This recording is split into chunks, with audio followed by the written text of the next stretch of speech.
नमस्कार। आज हम एक टॉपिक देखेंगे जिसमें हम देखेंगे सूर्य ग्रहण एवं चंद्र ग्रहण।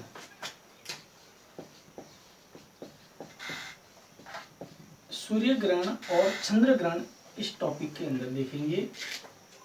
तो सबसे पहले अपन देखते हैं उनकी स्थिति क्या होती है। ये है सूर्य,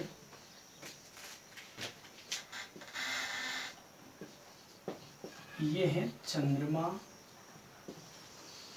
और ये है पृथ्वी। स्थिति हम देख रहे हैं सूर्य ग्रहण की। सूर्य ग्रहण किन परिस्थितियों में होता है? जब सूर्य, चंद्रमा और पृथ्वी, चाहे सूर्य ग्रहण हो चाहे चंद्र ग्रहण हो, उसके लिए एक शर्त है, तीनों एक सीध में होने चाहिए। तीनों एक सीध में होने चाहिए। चाहे सूर्य ग्रहण हो, चंद्र ग्रहण हो, कौन सा भी ग्रहण हो, पहली शर्त यह होगी कि ये तीनों एक सीध में होने चाहिए।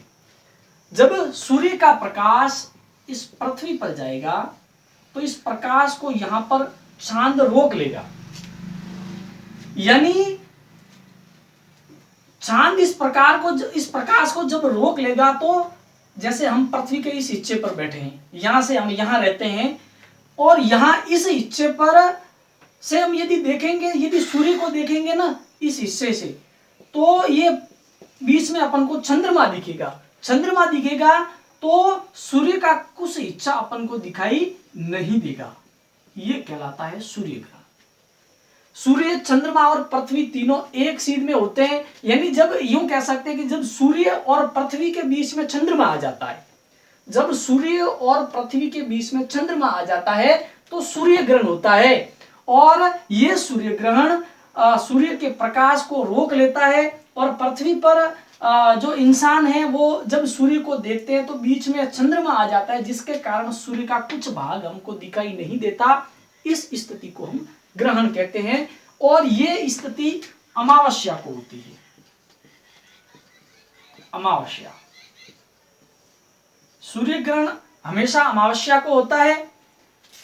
इसके अलावा हम सूर्य ग्रहण में देखेंगे, एक होता है आंशिक सूर्य ग्रहण। आंशिक सूर्य ग्रहण और एक होता है पूर्ण सूर्य ग्रहण। आंशिक सूर्य ग्रहण के अंदर सूर्य का कुछ अंश, यानी सूर्य का कुछ हिस्सा है जो पृथ्वी पर से देखने पर कुछ हिस्सा एकदम स्पष्ट दिखाई नहीं देता है, क्योंकि उस हिस्से के बीच में चंद्रमा आ जाता है। उसको आंशिक सूर्य ग्रहण कहा जाता है। एक होता है पूर्ण सूर्य ग्रहण। आंशिक सूर्य ग्रहण की स्थिति, जैसे ये सूर्य है तो सूर्य का कुछ हिस्सा अपन को दिखाई नहीं देगा क्योंकि बीच में चांद आ जाता, तो ये आंशिक सूर्य ग्रहण कहलाता है। एक होता है पूर्ण सूर्य ग्रहण, जब चंद्रमा पृथ्वी सूर्य के एकदम बिल्कुल सामने आ जाता है और लगभग सूर्य का मुख्य हिस्सा है जो चंद्रमा से ढक जाता है और वो पृथ्वी पर दिखाई नहीं देता, उसको पूर्ण सूर्य ग्रहण कहा जाता है। अब देखेंगे चंद्र ग्रहण। चंद्र ग्रहण की भी यही स्थिति है। पहली शर्त ये होगी कि ये तीनों एक सीध में होंगे। देखेंगे यहां पर सूर्य कभी स्थायी रहेगा, यहां पर आ जाएगी पृथ्वी और यहां पर आ जाएगा चंद्रमा। सूर्य स्थायी रहेगा, यहां पर भी यही रहेगा, सिर्फ बदलेंगे चंद्रमा और पृथ्वी, क्योंकि सूर्य सौर मंडल का मुखिया है, वो किसी का चक्कर नहीं लगाता, इसलिए वो स्थायी एक ही जगह पर है। और चंद्रमा है जो पृथ्वी का उपग्रह, चंद्रमा पृथ्वी के चारों ओर चक्कर लगाता है और पृथ्वी सूर्य के चारों ओर चक्कर लगाती है। बल्कि सूर्य है जो स्थायी रहता है, वो किसी भी है जो ग्रह या किसी के चारों ओर चक्कर नहीं लगाता। तो चंद्र ग्रहण में हम देखेंगे कि जब सूर्य और चंद्रमा के बीच में पृथ्वी आ जाती है तब चंद्र ग्रहण बनता है। और चंद्र ग्रहण की स्थिति होती है पूर्णिमा को। चंद्र ग्रहण सदैव पूर्णिमा को ही लगता है। जैसे सूर्य का प्रकाश जा रहा है तो इसके हिस्से को पृथ्वी रोक लेती है।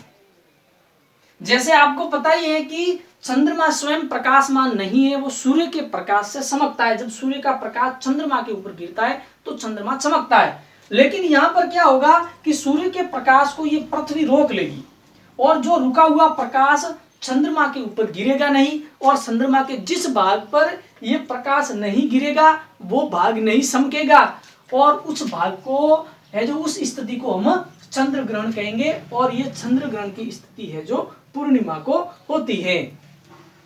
हमने सूर्य ग्रहण और चंद्र ग्रहण को देखा था, जिसमें पहली शर्त हमने ये देखी थी कि जब ये तीनों एक सीध में होते हैं तब सूर्य या चंद्र ग्रहण होता है।